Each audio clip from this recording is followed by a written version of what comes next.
Sharing my screen. It started recording for me. Give me just 1 minute. I will here just doing the live for the same. Okay. So whatever we will do that, it will be live also. Okay. So just I'm sharing the screen there.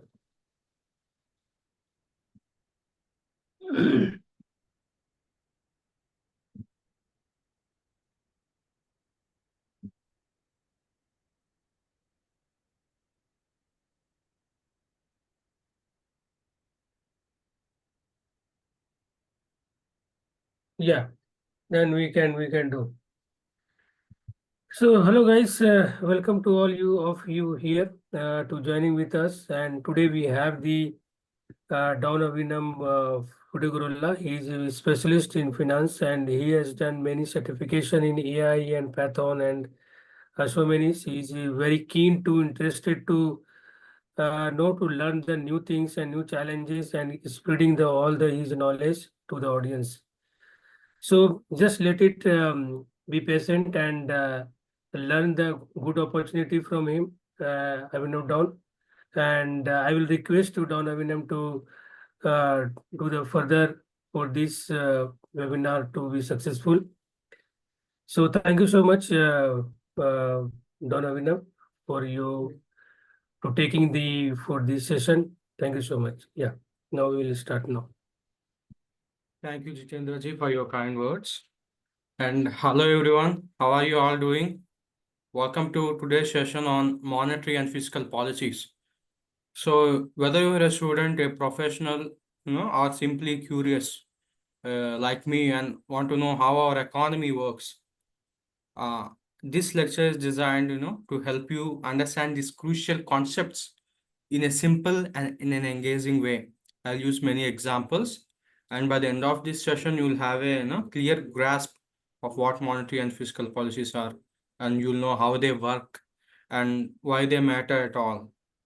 So before I started telling you what monetary policies and fiscal policies are, I want to tell you about the prerequisites of those topics, like understanding about inflation, repo rate, reverse repo rate, deflation, etc. So let me share you my PPT and we'll get started with the lecture.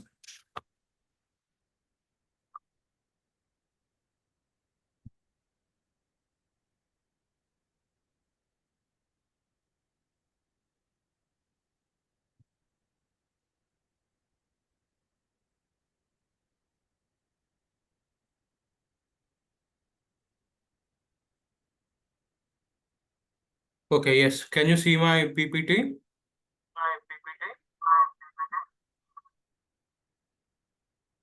Hello? Yes, we are able to see. Yes, yeah. Yeah, okay. So let's get started with this monetary and fiscal policies. So basically, before starting this monetary policy, I want to tell you the prerequisites that you should understand, which means the basic concepts in monetary policy. So the first one is inflation. Inflation is generally, no, it's a general price increase in prices and fall in the purchasing value of money.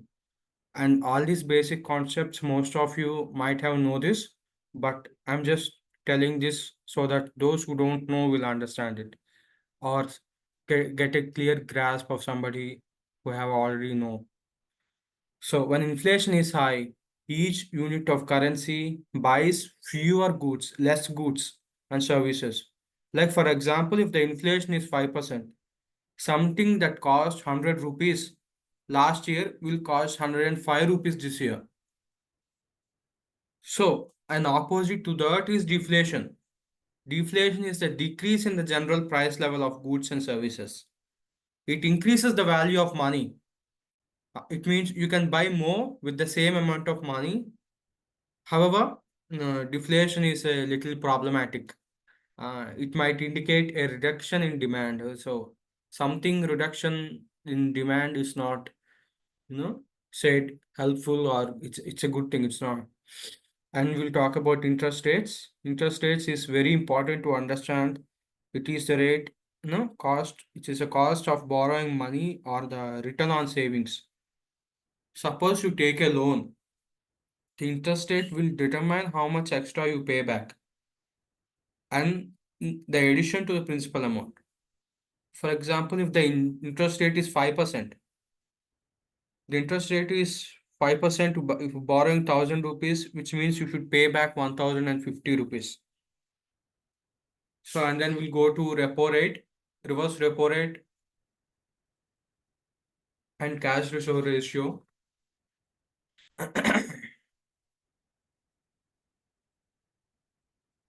So, repo rate is the rate at which central bank lends money to commercial banks. So, who are these commercial banks? Like, there are many commercial banks like HDFC, IDFC, and many they are commercial banks, right? So, the RBI lends money. RBI gives money to these banks at an interest rate, and that rate is repo rate. And that repo rate will influence the cost of borrowing for banks, which affects the interest rate they charge to consumers and businesses. They give loans to consumers, right? And also to businesses.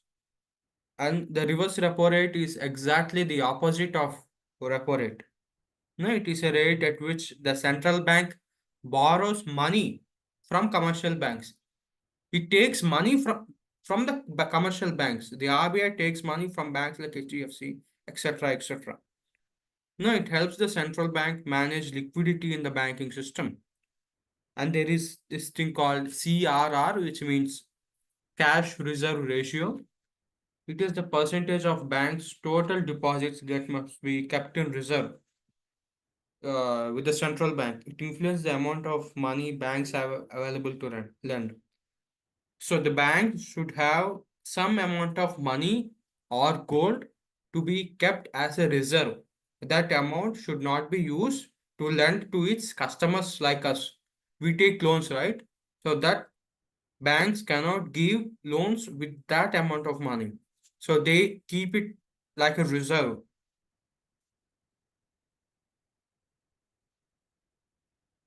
So now we'll talk about objectives of monetary policy. So why we use monetary policy, for what purpose the RBI uses monetary policy? The main thing to is to control the inflation. Controlling inflation was the major thing. Sorry.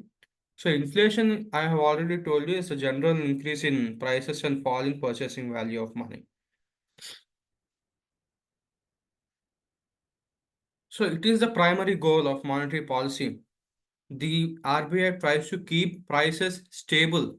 No, the prices need to be stable. It is the rate at which general level of prices for goods and services rise. It also erodes the purchasing power. So the RBI aims to keep inflation in check. Inflation for what? To ensure your money retains its value over time. And then it also manages employment levels. What is the main goal with this is to increase the employment levels. The RBI's goal was to increase the employment levels.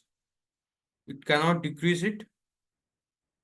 Sometimes our actions may lead to decrease in employment that I will talk about later in this class. The main goal was of monetary policy is to increase the employment levels. The RBI strives to achieve high employment by how it influences the economic conditions, and the central bank can help to create a good environment for job creation and reduce unemployment.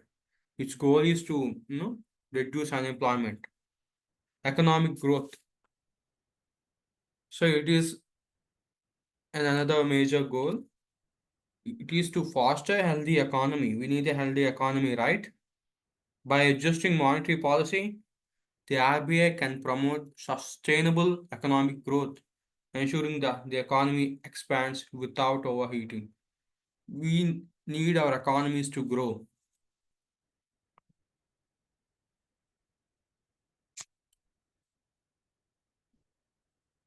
Okay, now I'll tell you an example.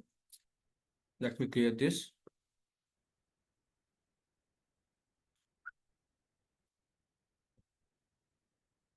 So with this example, you will understand about monetary policy in a better way. So imagine economy is like a car. This is our economy, right? If it is moving slowly, that means it is in recession. If it is moving slowly, then that means it is in recession. Then what will you do? If your car is moving slowly, you press the speedometer to go fast, right? Same like that, the RBI will push the speedometer, and that speedometer is interest in lower rates, lower interest rates. The RBI is going to lower the interest rates to speed up the economy. So here, when you speed up the car, it goes speed, right? Same like that, the RBI lowers the interest rate. It decreases the interest rate so that our economy can grow faster. I hope you understand it. And if it's going too fast, if your car is going too fast, like 100 kilometers per hour, then what will you do? You will apply a brake to it so that you won't meet up with any accident. So what will RBI do at that particular time when our economy is going at high inflation?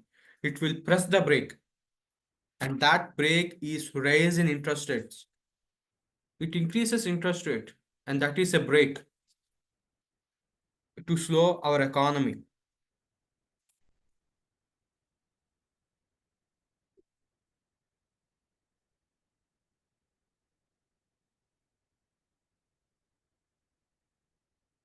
So I have explained you about repo rate, reverse repo rate, and cash reserve ratio, which the bank keeps as a reserve of some amount of its money. And statutory liquidity ratio, it is the minimum percentage of deposits that banks must maintain in form of gold, cash, or securities, which means stocks or something, and which influence the lending capacity of banks. So there is a thing called open market operations, which you can see it in here. The open market operations.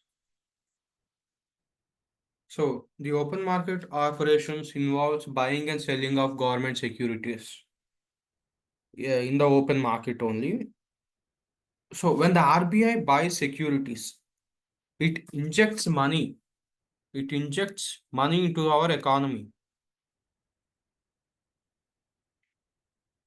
When it injects money into our economy, it increases the money supply.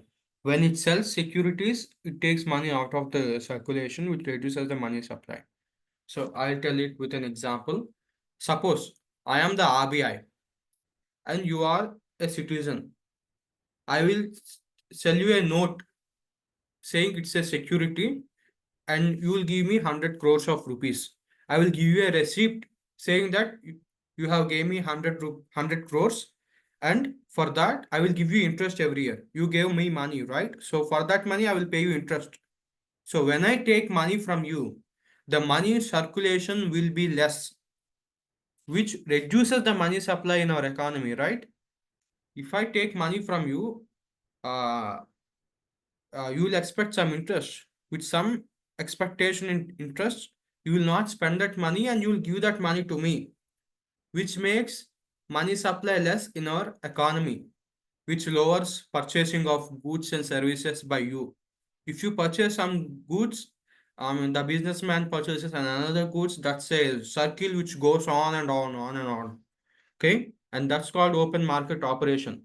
If I sell those note to you, like if I give you 100 crores back and take that note from you, you will spend that 100 crores.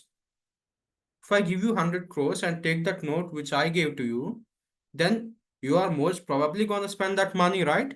And that is open market operations, which it is used by RBI and it's a part of our monetary policy.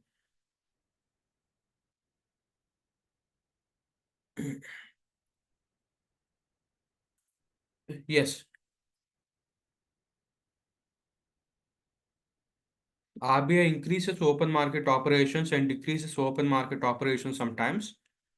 when it opens, it injects additional liquidity into the financial system. And we also talked about repo rate. So in January, the RBI reduced the repo rate from 6.5% to 6%. So when it decreases the repo rate, it aims to stimulate economic activity. So there's a global economic slowdown, there is recession going on, right? So that RBI has decreased repo rate. So when RBI decreases the repo rate, banks can borrow money for lower interest rate. When banks borrow money at lower cost, which which they use to lend businessmen and consumers like us at lower interest rates, which stimulates the economic activity. So for that reason, the RBI has decreased the repo rate to 6.5% to 6%.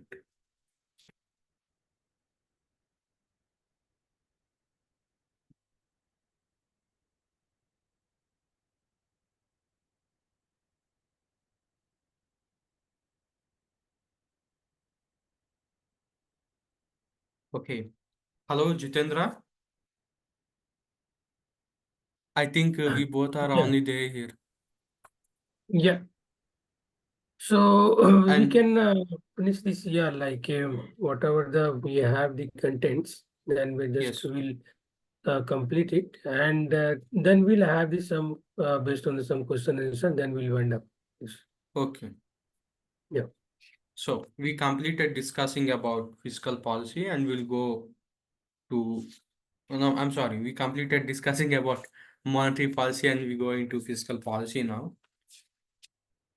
So before understanding fiscal policy, you should understand some basic concepts in fiscal policy which we'll talk about. So some of the basic concepts are debt,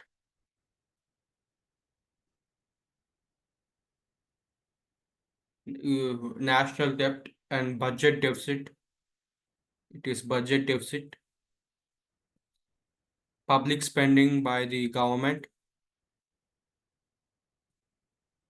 So we'll talk about these three first.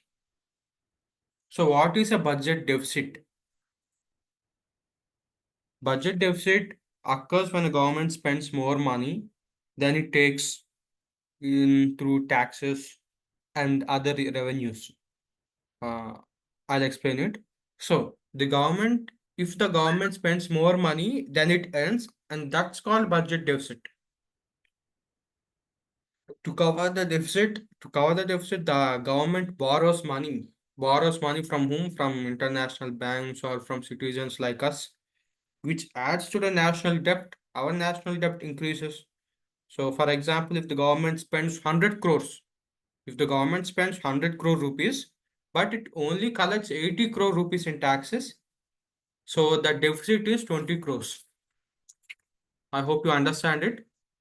And we'll talk about national debt. It is the total amount of money that a country's government has borrowed and not yet repaid. Remember this. The amount which the government has borrowed and not yet repaid. No, it's the accumulation of budget deficits over time. So, for instance, if the government borrows 20 crore rupees each year for 5 years, the national debt will be 100 crores. And then public spending is done by the government itself. It is the money spent by the government on public services and infrastructure. It examples like building schools, hospitals, roads, and providing social services like pensions and unemployment benefits. All these three come under public spending itself.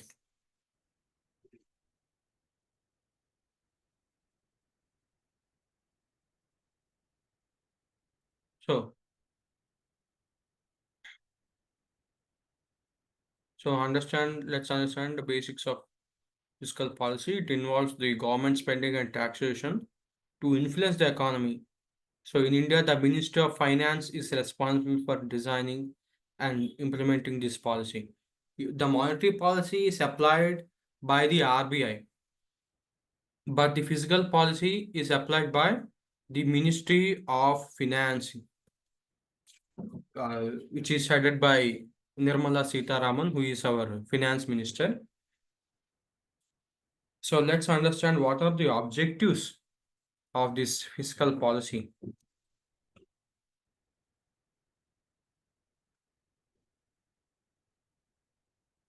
So the main objective was economic growth. We need our economy to grow, right? It stimulates the economy through strategic spending. So it means the government can stimulate economic growth by investing in infrastructure projects, education, and healthcare. These investments create jobs, right? If you invest money and build a school or a hospital, it definitely gonna create many jobs, right? That's how the government will stimulate the economy. While monetary policy is managed by the central bank, fiscal policy is controlled by the government, which is the Ministry of Finance itself. And its another goal was to reduce unemployment by creating jobs through government projects and public services. Fiscal policy will help lower unemployment rates. Like when people are employed, when people have jobs, they will spend their money. They will spend money which boosts the economy. So, and its another goal is to manage inflation. Uh, it helps to control inflation by adjusting tax rates and government spending. Like, for example, increasing taxes or reducing government spending can help cool down an overheated economy. So, I have already told you the two tools for tools for fiscal policy are government spending and taxation. Government spending and taxation. So, let's move forward. So, Donna, we have a question here. So, Yes. government having this some kind of a scheme, right? Like which will be benefited to the individuals or the kind of doing this some business or kind of the, to know create a jobs. So, do we have like a, what kind of schemes we have related to fiscal policies by the government? Yes, I will explain it. Yeah.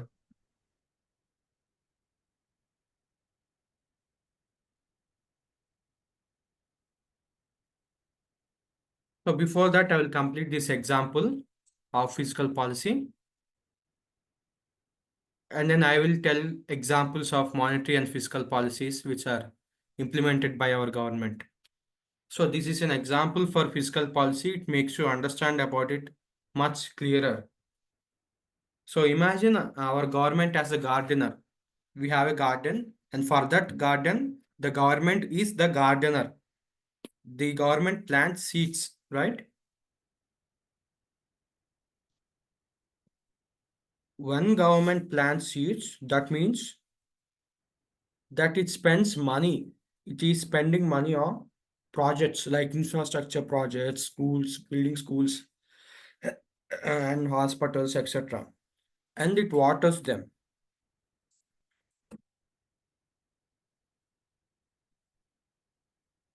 It Come is also, like watering. can you come also just to like it will be audience also will be seeing that like to way of to know they will learn also to know to explanation and the descriptions of the parts.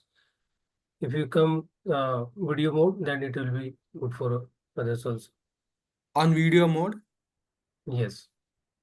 Okay.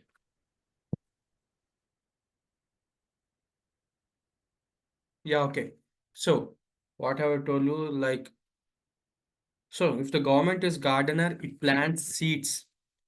As planting seeds is like spending money on projects, and watering this garden is like having less taxes, less tax. So it helps their economy grow, right? When you plant a seed and when you give less taxes, it will improve our economy. It will, when the garden becomes too lush, I mean, if the garden grows bigger, it has long grasses. So what will you do? Any gardener would cut the grass, right? Anybody would have do that. So the same our government will do when the economic garden becomes too lushy, which means the inflation has increased very high, the inflation has skyrocketed. Then what will our government do? Our government will cut it, like increase in taxes. When inflation increases, government will increase in taxes. Government will reduce in spending. When you don't spend amount, the inflation will not increase. Why will the inflation will not increase? Is because the demand is high. When you don't spend money, when you don't stimulate the economy, the demand decreases, which lowers the inflation rate in our economy, so that the government does this thing. And we also talked about budget deficit, national debt, and all that. So we'll talk about how monetary and fiscal policies work together. The government will implement, right, many policies, and these are two main policies, and these two policies will work together in our economy. Like it is the monetary policy is handled by central bank. Fiscal policy are used by revenue to generate. The RBI cuts the interest rates, making loans cheaper, while the government increases spending on infrastructure projects to create jobs. This coordinated effort helps stabilize the economy and private uh, and promote the recovery. So now we'll talk about few examples of monetary and fiscal policy. 1 second.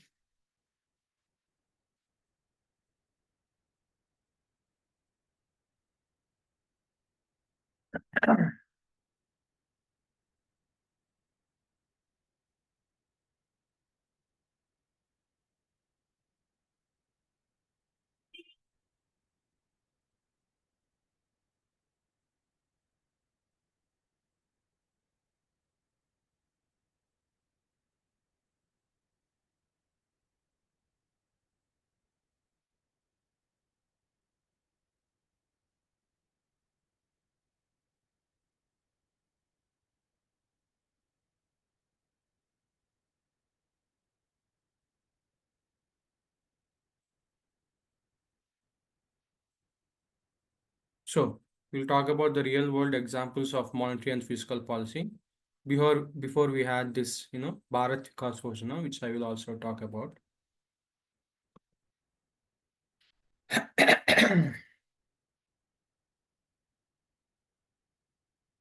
So first, let's talk about monetary policy examples. In February 2020, at that time we have recession, right? In February 2020, we had this COVID thing, and we had a global lockdown, and we also had a recession then. So at that time, the RBI reduced the repo rate. The RBI reduced the repo rate and the CRR, cash reserve ratio, which means the bank should hold some amount of money uh, with them, and that has been decreased from 4%. What have I done?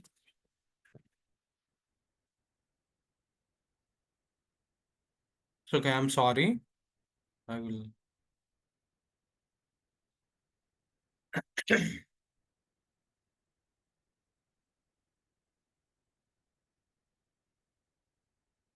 Okay.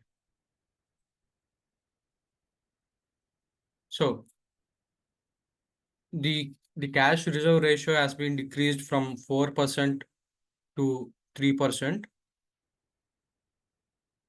in 2020.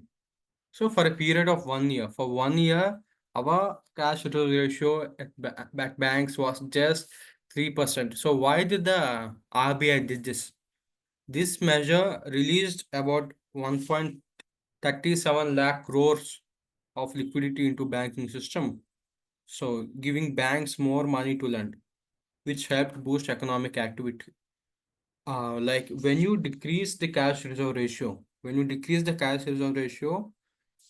you can hold less amount of cash in the banks. So when you can hold less amount of cash, you will have some more amount which you can lend to others, like customers like us. So how much money has been released by decreasing that amount is 1,37 lakh crores. I'll be sharing you the notes of this lecture so that you can refer. You can also read it again with all these examples, basic definitions and stuff, all that. And throughout the 2020, so in the March 2020, the RBI reduced CRR from 4 to 3%, and in February it reduced repo rate. I told you that the repo rate has been decreased, but I didn't told how much. The repo rate by 25 basic points. Like from the repo rate has decreased from 4 point decreased to 4.90 from 5.15%.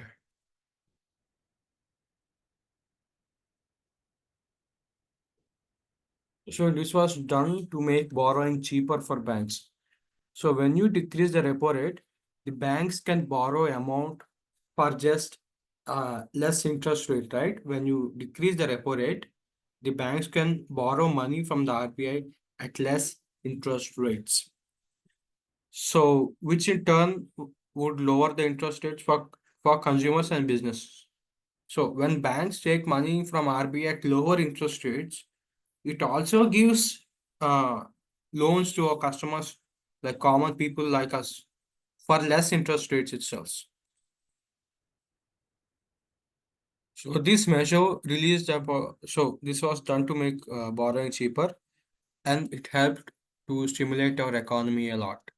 So like throughout 2020, our RBI has conducted multiple open market operations too. I've told you about that open market operation where you sell a token and receive money, by purchasing government securities. So this is called a security token because it is secured by our government. CMO, which is called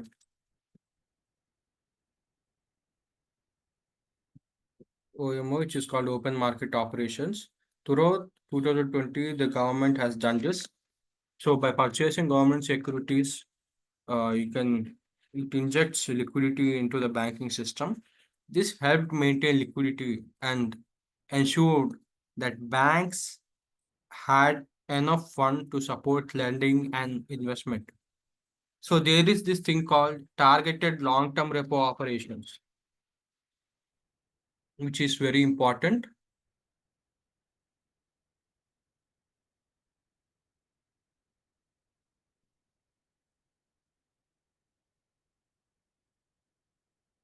Targeted long-term repo operations.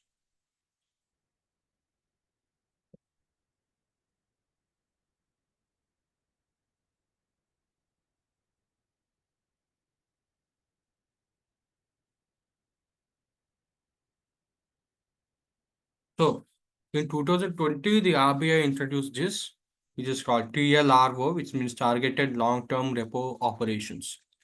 So why did the RBI introduce this? To provide long-term funding to banks at the repo rate. And banks were encouraged to use this funding to invest in corporate bonds, like in commercial paper and non-convertible uh, debenture. And this helped improve liquidity in the corporate debt market. Liquidity means nothing but more supply in money. Okay. And I'll tell you some examples of fiscal policy now.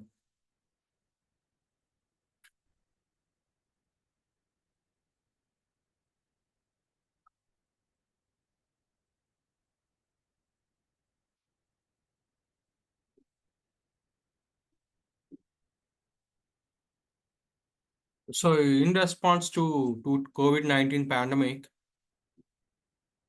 in 2019, the government has introduced many schemes here. I'll talk about it now. So Indian government announced the Atmanirbhar Bharat You must have known that, right? At the time of COVID-19 itself, which means Self-Reliant India campaign, it introduced in May 2020. So it includes 20 lakh crores.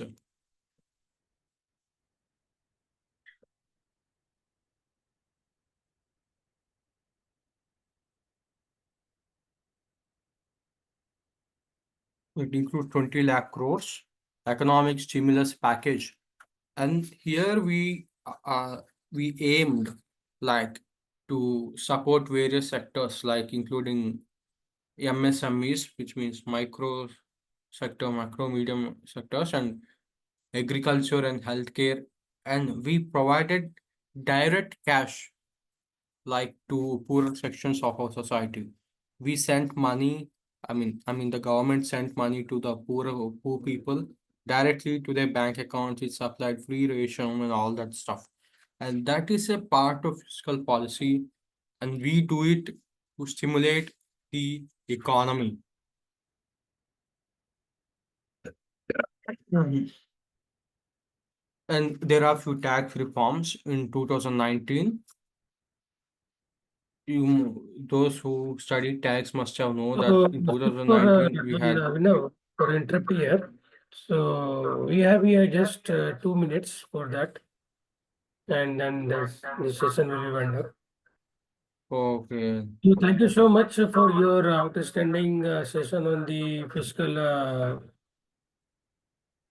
policies, and it is good to learn for everyone to know about that skill enhancement and skill improvement, and it will work for the audience to get their careers improvement and in the high success on that any particulars financial economics or any career growths. So thank you so much, Donavina, for your valuable time with us to giving the very good session to us. So Yes. thank you so much again for that. Thank you so much, Jitendra ji, for giving me this opportunity. And all of you who are watching this live on YouTube and the recorded session, thank you so much for watching this. I hope this Yeah. will help you.